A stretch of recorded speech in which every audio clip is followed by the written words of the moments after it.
Muy bien, pues vamos a hacer un paréntesis estas 2 semanas, con motivo de la Semana Santa. Entonces vamos a tocar el día de hoy tema de el Domingo de Ramos, la entrada triunfal de Jesús, y el siguiente domingo sobre la resurrección. Entonces vamos a hacer este paréntesis. Entonces vamos a abrir nuestras Biblias en Mateo capítulo 21, versos 1 al 11.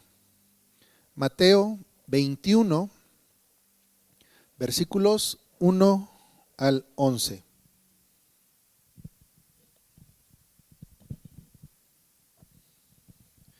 Bien, le voy a dar lectura, dice así. Cuando se acercaron a Jerusalén y vinieron a Betfagé, al monte de los olivos, Jesús envió 2 discípulos, diciéndoles: Id a la aldea que está enfrente de vosotros, y luego hallaréis una asna atada y un pollino con ella. Desatadla y traédmelos, y si alguien os dijere algo, decid: el Señor los necesita, y luego los enviará. Todo esto aconteció para que se cumpliese lo dicho por el profeta, cuando dijo: Decid a la hija de Sión: he aquí, tu rey viene a ti, manso y sentado sobre una asna, sobre un pollino, hijo de animal de carga. Y los discípulos fueron e hicieron como Jesús les mandó, y trajeron el asna y el pollino, y pusieron sobre ellos sus mantos, y él se sentó encima.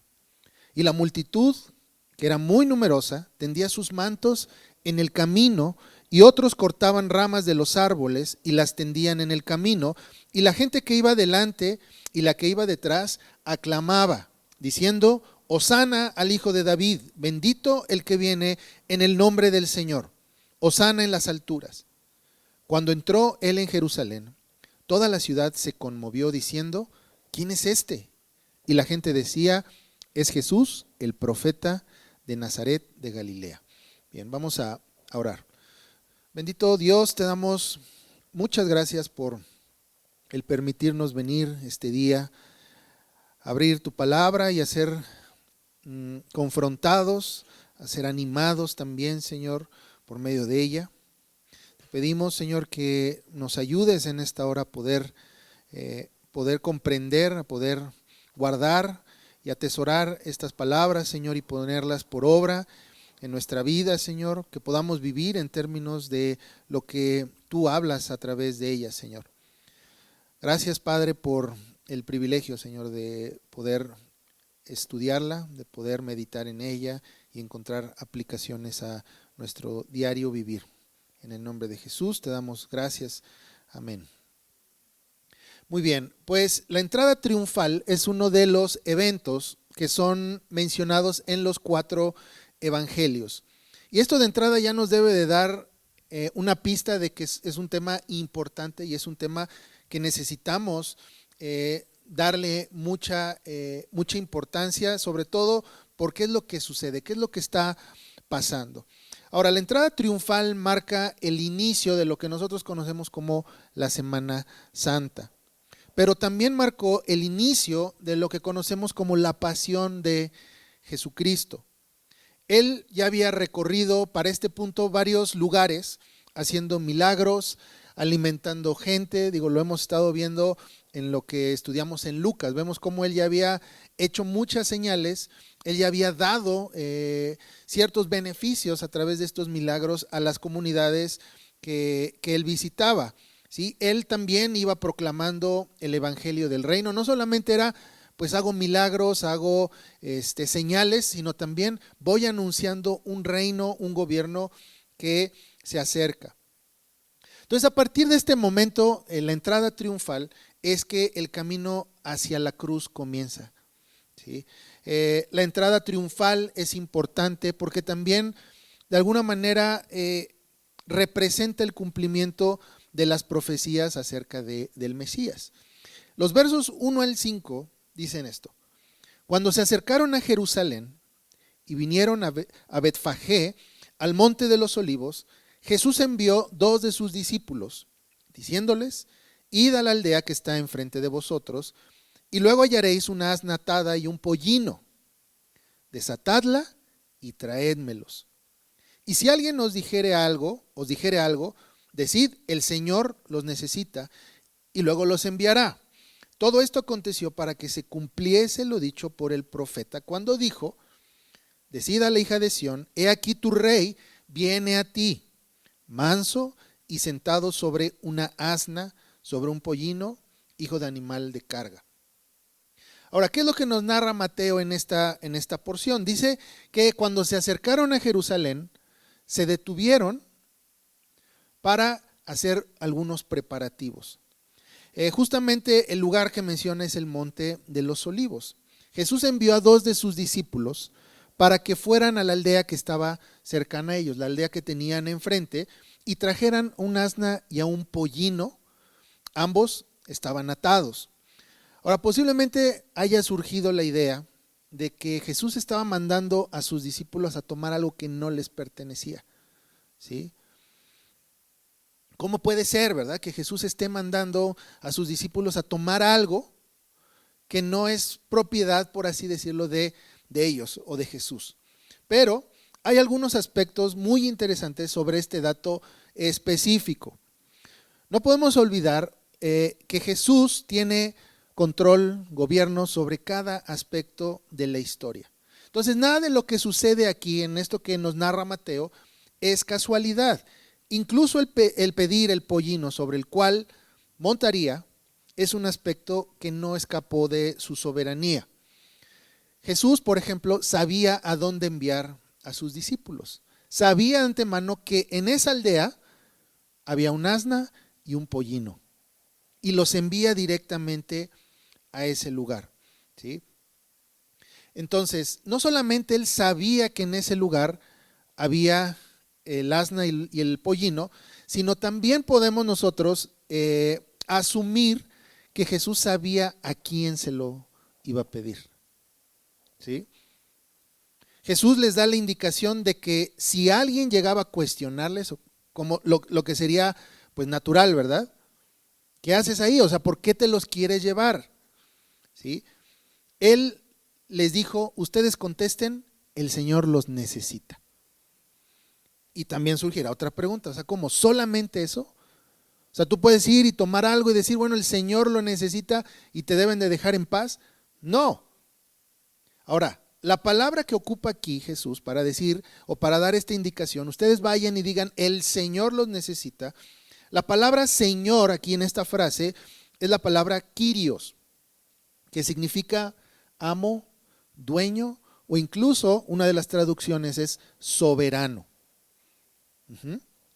Mencioné que Jesús claramente sabía dónde estaba el asna, el pollino, pero también mencioné que él sabía quién le iba a pedir esto, ¿sí? Cuando ellos fueran cuestionados sobre este asunto y el dueño escuchara, el Señor los necesita, el Señor iba a entender claramente a qué se refería. Es como si ellos fueran cuestionados y le dijeran al dueño, el maestro los necesita, el soberano, ¿sí? El amo los necesita, no cualquier señor, sino el soberano. Y esto nos da a entender que esta persona, el dueño de estos animales, conocía las profecías, conocía que vendría el Mesías, por lo que acabamos de leer en esta profecía que viene en Zacarías 9:9, ¿sí? Que el rey vendría a la ciudad montado ¿en qué? En un pollino. Entonces este dueño seguramente sabía y conocía las profecías, de tal manera que cuando él escuchó, el maestro los necesita, ahí están, ¿sí? Pero no solamente eso, podremos nosotros incluso ir más allá y pensar que él al ver cada día a su asno, a su pollino, pensaba en la profecía. ¿Y por qué no hasta imaginar, tal vez mi pollino es aquel que va a ser tomado por el Señor, ¿sí? Entonces era tal el grado de ansia de ver que ya sucedieran todas estas cosas, ¿sí? Que en el momento que él escuchara, el Señor los necesita, no pondría oposición para esto. Entonces Jesús no los estaba robando, sino que los utilizaría para cumplir esta profecía. De hecho, el texto nos dice que él los iba a devolver, ¿sí?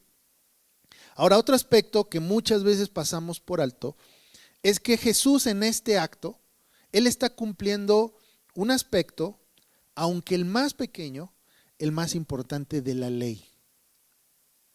¿Qué nos dice la profecía? Zacarías 9:9. Dice, alégrate mucho, hija de Sión, da voces de júbilo, hija de Jerusalén, he aquí tu rey vendrá a ti, justo y salvador, humilde y cabalgando sobre un asno, sobre un pollino, hijo de asna. Entonces Jesús no solamente necesitaba el pollino para cumplir la profecía, ¿sí? Él solamente más bien necesitaba al pollino, según lo que nosotros leemos, ¿sí? Pero pide a sus discípulos traer a quién más, al asna, a la madre, ¿sí? Y esto lo menciono porque fue con el propósito de cumplir también la ley. Jesús no solamente cumplió los aspectos grandes e importantes de la ley, sino incluso los más pequeños. De hecho, condena continuamente a los fariseos, ¿sí? ¿Por qué? La condena generalmente de Jesús hacia los fariseos era por descuidar ciertos aspectos importantes de la ley, como eran la justicia, la misericordia y la fe. Si tú haces un recuento de todas las veces que Jesús condenó a los fariseos, fue justamente por esto, porque ellos se enfocaban en algunos aspectos de la ley, pero descuidaban otros a conveniencia.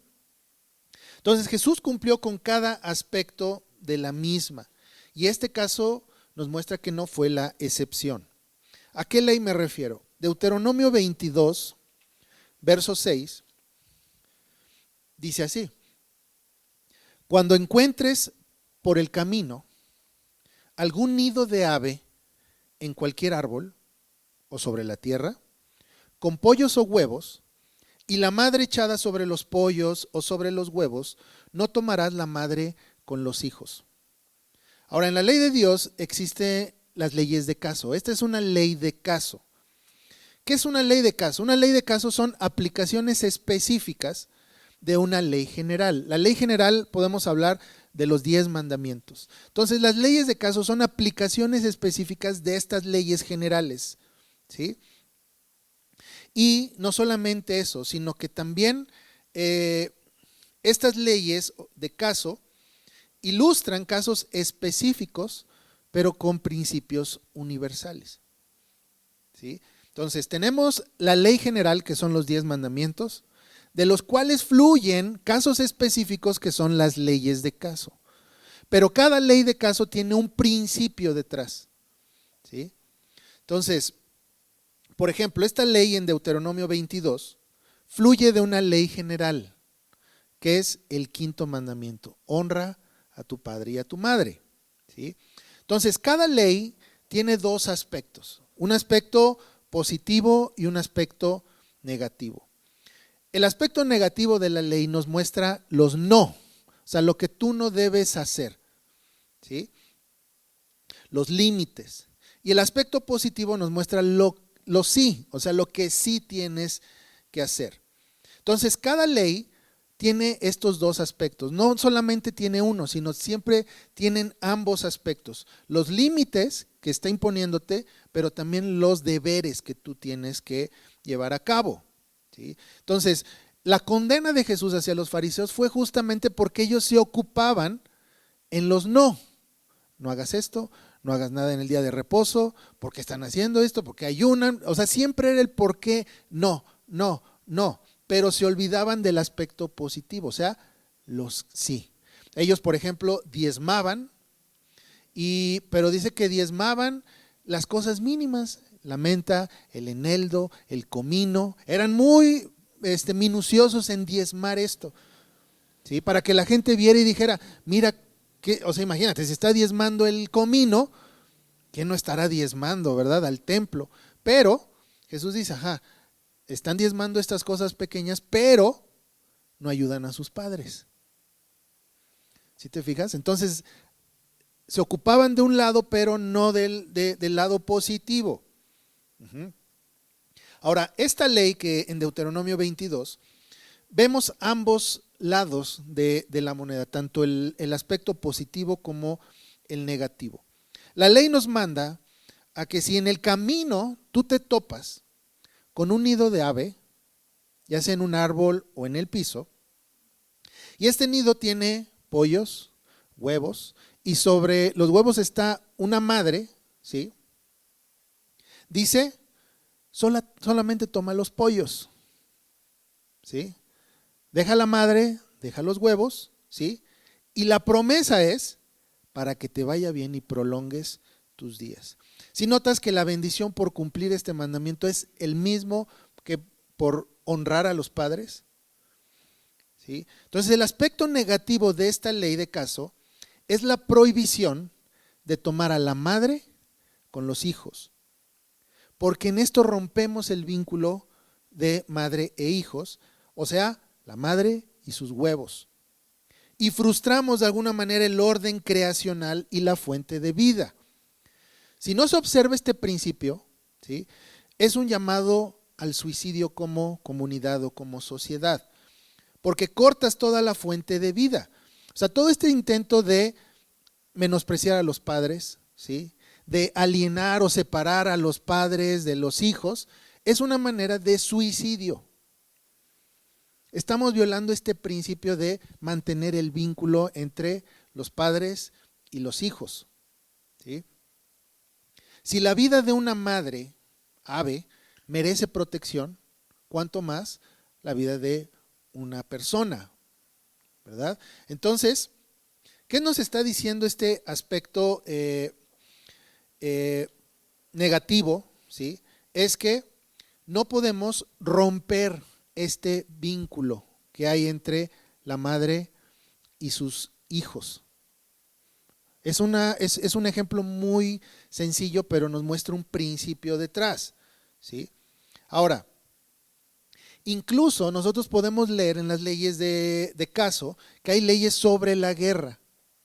Y en las leyes sobre la guerra, Dios prohíbe destruir los árboles. ¿Por qué? Porque aplica este mismo principio de vida. Si tú cortas los árboles, ¿sí?, en un conflicto bélico, estás destruyendo toda provisión futura. Entonces Dios está cuidando esto. De la misma manera que al no romper este vínculo entre la madre y los huevos, ¿sí?, lo que tú estás haciendo, estás preservando la provisión futura. Ahora, esta ley también, en su aspecto positivo, nos anima no solamente a no romper el vínculo, sino a fortalecerlo.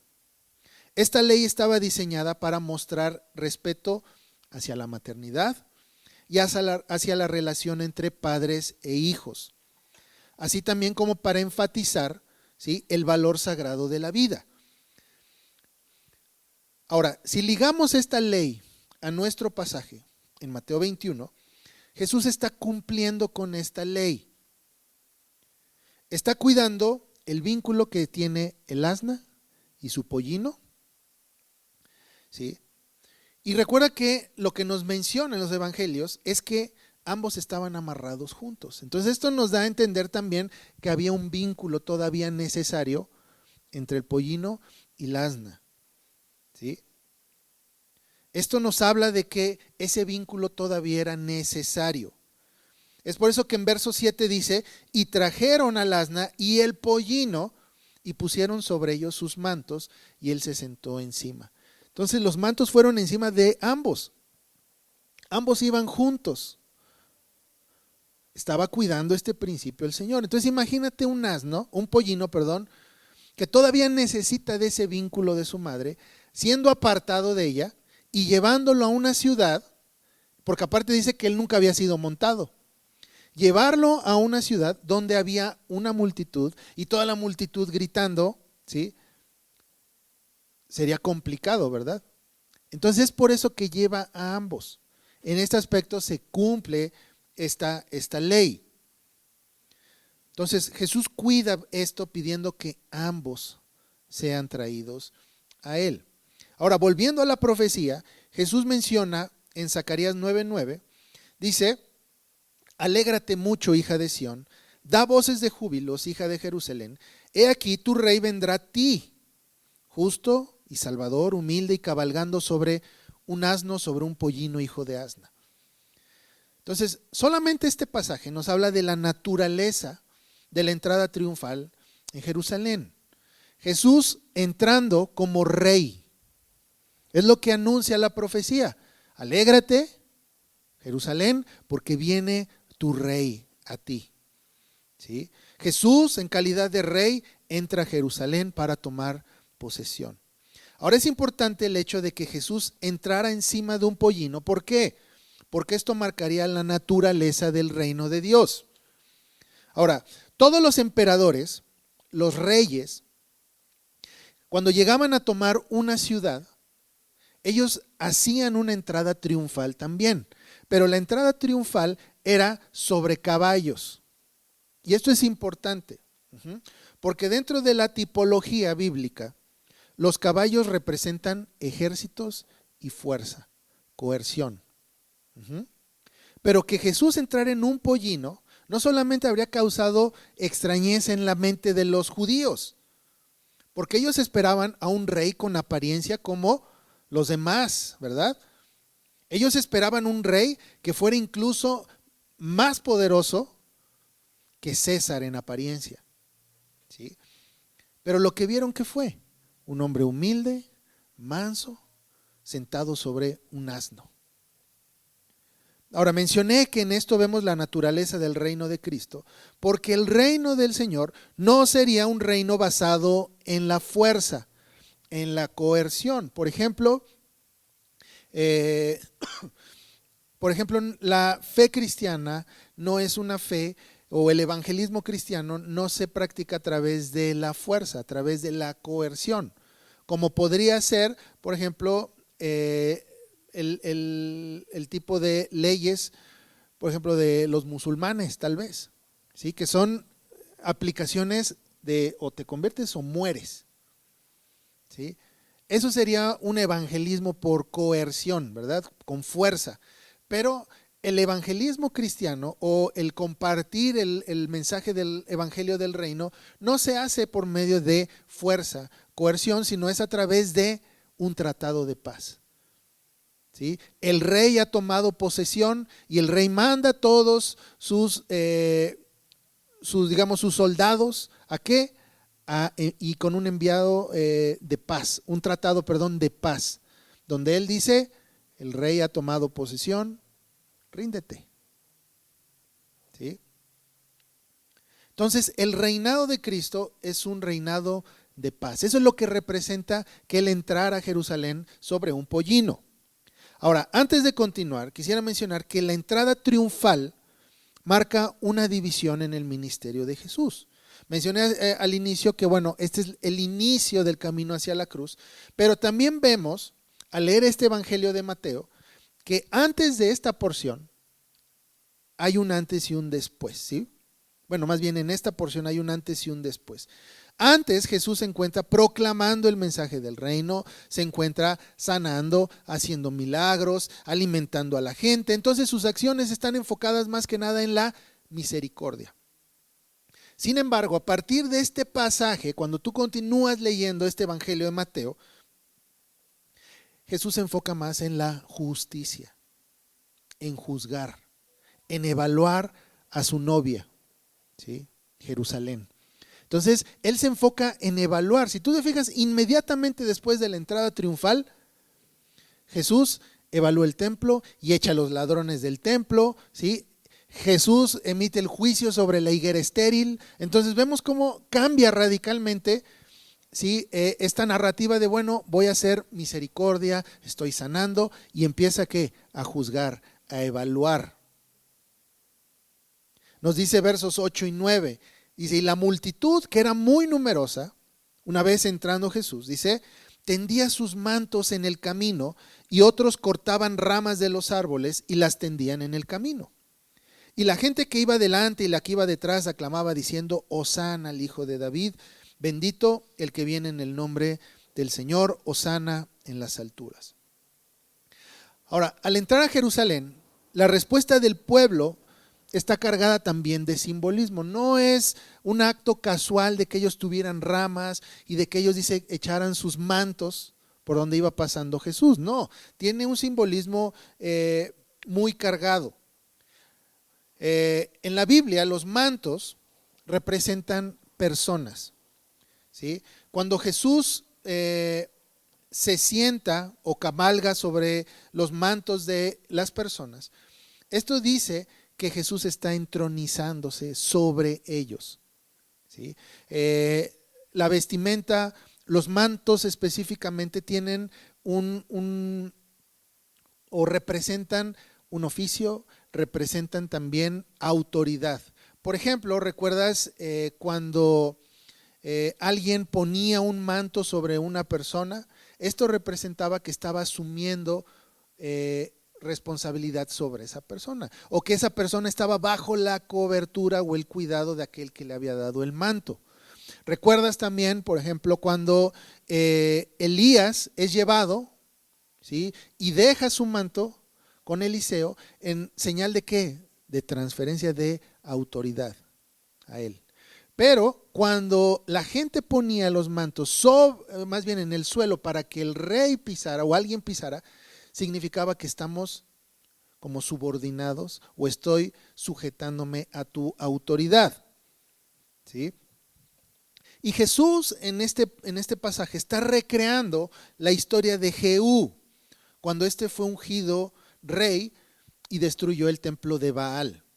Segunda de Reyes 9:13 nos habla acerca de este pasaje, ¿sí? Jehú es ungido como rey, ¿sí? El profeta le dice, bueno, el Señor dice que tú tienes que ser rey, pero los que están ahí le dicen, oye, ¿qué fue lo que te dijo este loco que te está hablando? O sea, ¿qué fue lo que platicaron, lo que te dijo? Y Jehú dice que el Señor me ha ungido como rey. Y lo que dice el verso 13 dice, entonces cada uno tomó apresuradamente su manto y lo puso debajo de Jehú en un trono alto y tocaron corneta y dijeron, Jehú es rey. ¿Sí te fijas? Es exactamente lo mismo. Ponen los mantos para que la persona que pise sobre ellos o cabalgue sobre ellos sea proclamado rey. Entonces Jesús dispuso su entrada porque estaba declarando simbólicamente su realeza. Jesús es mayor que Jehú, ¿sí? Ese Jehú que cabalgó sobre los mantos de sus seguidores hasta Samaria para destruir el templo de Baal. Jesús de la misma manera cabalga, pero ¿para qué? Para poner a todos sus enemigos bajo sus pies. No solamente los templos de Baal, sino a todos sus enemigos, incluyendo a la muerte, así como declara 1 Corintios 15. Entonces, para el hombre, el principio aquí es claro. O dejas tus vestiduras bajo Cristo, para que Él cabalgue sobre ellas, en reconocimiento de que te sujetas a Él, o Él pisa sobre ti, o Él pasa sobre ti. No hay de otra. Se menciona también que unos aventaron sus mantos, pero otros dice que cortaron ramas de los árboles y las tendían también en el camino. Ahora, las ramas o las palmas representan triunfo, representan victoria. Las ramas de palmera se usaban en la fiesta de los tabernáculos, que celebraba tanto la provisión de Dios en el desierto como la esperanza futura del reino venidero. Representaba justicia y rectitud también. El Salmo 92:12 nos dice, el justo florecerá como la palmera. Entonces el agitar las ramas de la palmera ante Jesús era proclamar que su justicia real. Entonces tienes los mantos sobre el camino donde va cabalgando Jesús en representación de estamos sujetos a tu autoridad. Pero por otro lado están las ramas declarando que triunfo, victoria sobre un reino que era futuro, pero que en ese momento ya había llegado. Entonces, los mantos y las ramas juntos forman un acto litúrgico completo. Los mantos expresan sumisión y reconocimiento de señorío y las ramas expresan celebración de victoria y justicia. Versos 9 y 10 dice, y la gente que iba delante y la que iba detrás aclamaba diciendo, Hosana al Hijo de David, bendito el que viene en el nombre del Señor. Hosana en las alturas. Y cuando entró él en Jerusalén, toda la ciudad se conmovió diciendo, ¿quién es este? Entonces aquí hay una tensión muy interesante. La multitud hace todo correctamente en términos de esta liturgia, por así decirlo. Extienden sus mantos, agitan las ramas, gritan Hosana al Hijo de David, ¿sí? Aquel que vendría a continuar con ese reinado que nos narra Isaías, ¿sí? Ese reinado que no tiene fin, el reino eterno. Entonces lo que está haciendo la gente aquí, están ejecutando su coronación. Están coronando a Cristo como rey. Pero lo curioso es que en pocos días después, curiosamente, muchos de los que pusieron sus mantos, muchos de los que agitaron las palmas, ¿sí? Simbolizando sumisión y reconocimiento de su majestad, van a gritar, no tenemos más rey que César. Y gritarán, crucifícale. Entonces fíjate esta tensión, ¿verdad? Que existe. Ahora estamos reconociéndole, sí, hosana al rey, ¿verdad? Pero días después estarán gritando, no tenemos otro rey, César, mátalo. Entonces la multitud coronó al rey sin entender qué tipo de rey estaban coronando. Jesús no venía a establecer un reino político, militar, inmediato, como el que ellos anhelaban, sino un reino basado en la paz y en la justicia. Un reino que no es como los demás reinos. Entonces, este es un buen punto para evaluarnos. ¿Qué tipo de reino esperas cuando hablas del reino de Dios? ¿Sí? No sea que estemos esperando un mismo reino como el que esperaban ellos, un reino por medio de la fuerza, un reino por medio de la coerción o de la razón humana, ¿sí? Que caigamos en ese mismo error de profesar con nuestras bocas que sujeción, es rey, que sí, Señor, tú eres nuestro Señor y Rey y gobiernas sobre todo, ¿sí? Pero solamente de boca y no con hechos. O sea, que estés reconociendo a Jesús como Rey solamente si cumple con tus términos. ¿Qué es lo que hacían ellos? Sí, Jesús es Rey. ¿Por qué? Porque acababa de sanar, acababa de dar vista a los ciegos, acababa de alguna manera darnos de comer. Entonces, si eres Rey, me conviene que seas el Rey. Porque seguramente con el poder que tienes de echar afuera demonios, tienes el poder, ¿sí? De multiplicar los panes, pues ¿qué no vas a poder hacer con César? Pero Jesús no viene a eso. Jesús viene a imponer un reino de paz y de justicia. ¿Sí? En verso 10 se nos dice que toda la ciudad se conmovió, y esta palabra tal vez no nos muestra el énfasis que debe, porque uno podría leer y decir, bueno, la ciudad se conmovió, como si tuvieran un sentimiento, ¿verdad? De, mira, me emocioné al ver a Jesús sentado y la gente aclamándole con palmas y los mantos en el piso, pues llegué a conmoverme internamente, pero no es así. La traducción de toda la ciudad se conmovió, podríamos pensar que es muy suave para lo que realmente sucedió. El griego usa este verbo sio, que es el verbo para que ocupa en se conmovió. Y justamente este sio es la raíz de donde viene la palabra sismo. Entonces, no estás hablando de una conmoción ordinaria, ¿sí? De una conmoción que dices, mira, sentí bonito, ¿sí? O sentí raro de ver tanta gente y emocionada por Jesús, me emocioné. No es una conmoción emocional ordinaria, como si fueras un turista y de repente vas pasando y, mira qué bonito, me conmovió esto que vi. ¿Quién es este? Sino que lo que está hablando es una sacudida. Yo diría que sería el término correcto, que toda la ciudad se sacudió. ¿Sí? Fue una sacudida de tipo sísmico, por lo que está hablando. Como si hubiera sido un terremoto. Tal vez no geográfico, pero un terremoto de ¿qué pasa? ¿Qué es esto? Y lo que hace que este detalle sea especialmente significativo es que Mateo ocupa este mismo verbo justamente en otros momentos del Evangelio. Por ejemplo, cuando los magos llegan con Herodes a anunciar el nacimiento del rey, ¿qué dice Herodes? ¿O qué dice de Herodes? Que su corazón se turbó y el de toda Jerusalén. Es este mismo sentimiento. No es un sentimiento agradable el que sintieron, de emoción, sino fue literalmente una sacudida. Herodes se turbó.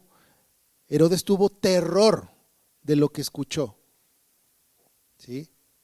Otro evento donde también ocupa este mismo verbo, ¿sí?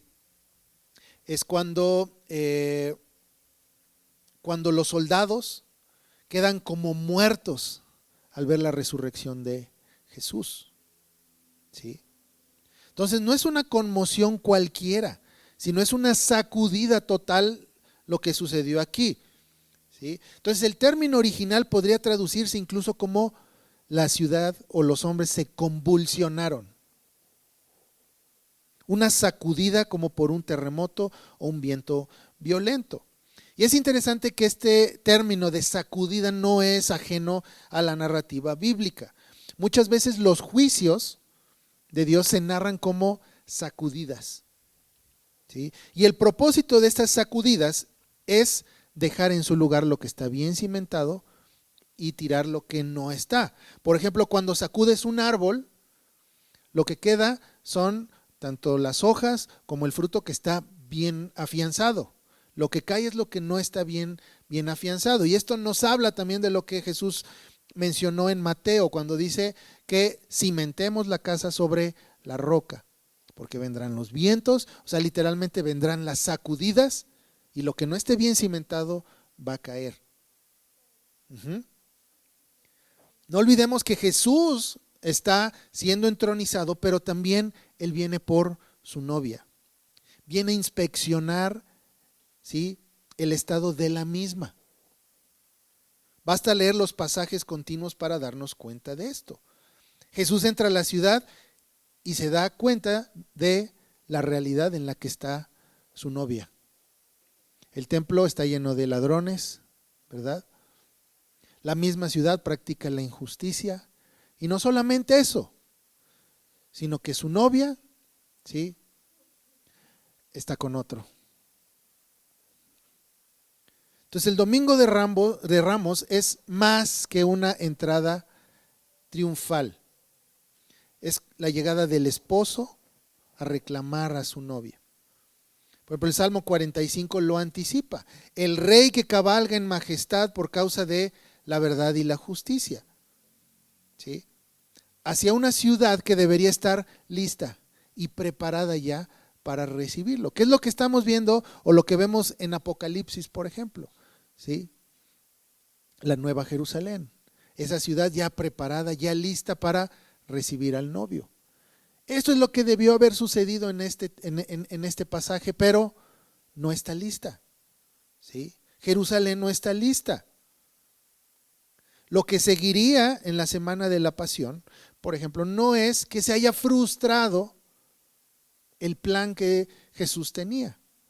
No solamente de ser rey, sino también podríamos verlo como un plan nupcial, ¿sí?, de tomar a su novia.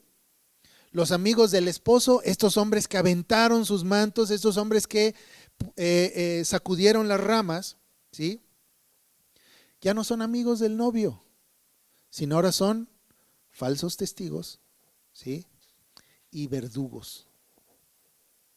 La novia lo abandonó por César, y ese cortejo, ¿sí?, que recibía al rey, ahora sería, ¿sí?, un cortejo que lo llevaría a la cruz. Ahora, este rechazo de Israel, este rechazo de la novia o de la ciudad no anula el plan, sino que da inicio al plan. Y es precisamente en el abandono de la novia donde su esposo paga la dote más costosa. ¿Sí? Entonces, en esto es donde vemos la consumación del plan. El Salmo 45 se va a cumplir en la historia. Su novia, que es la iglesia, está siendo preparada y lo recibirá para reinar junto a su amado. Lo que debió haber sido en ese momento y que fue lo opuesto, fue una ciudad que le rechazó y que lo crucificó. Esto no frustra el plan, sino que esto se va a llevar a cabo en la historia. Y termino con esto, con el Salmo 45, 10 al 17, que dice: oye, hija, y mira, e inclina tu oído. Olvida tu pueblo y la casa de tu padre, y deseará el rey tu hermosura. E inclínate a él, porque él es tu Señor. Y las hijas de Tiro vendrán con presentes, implorarán tu favor los ricos del pueblo. Toda gloriosa es la hija del rey en su morada. De brocado de oro es su vestido, con vestidos bordados será llevada al rey. Vírgenes irán en pos de ella, compañeras suyas serán traídas a ti, serán traídas con alegría y gozo, entrarán en el palacio del rey. En lugar de tus padres serán tus hijos, a quienes harás príncipes en toda la tierra. Haré perpetua la memoria de tu nombre en todas las generaciones, por lo cual te alabarán los pueblos eternamente y para siempre. Entonces vemos que esto es el inicio del camino hacia la cruz. Pero esto no es un plan frustrado, sino es el inicio, ¿sí?, de la coronación de Cristo como Rey. Pues vamos a orar. Bendito Dios, te damos gracias por tu palabra, Señor, y porque podemos recordar, Señor, tu entrada, Señor, a la ciudad, a esa ciudad que te rechazó, pero que esto no frustró tu plan de pagar, Señor, para rescatar a tu iglesia, Señor, para darnos salvación y darnos un lugar, Señor, junto a ti.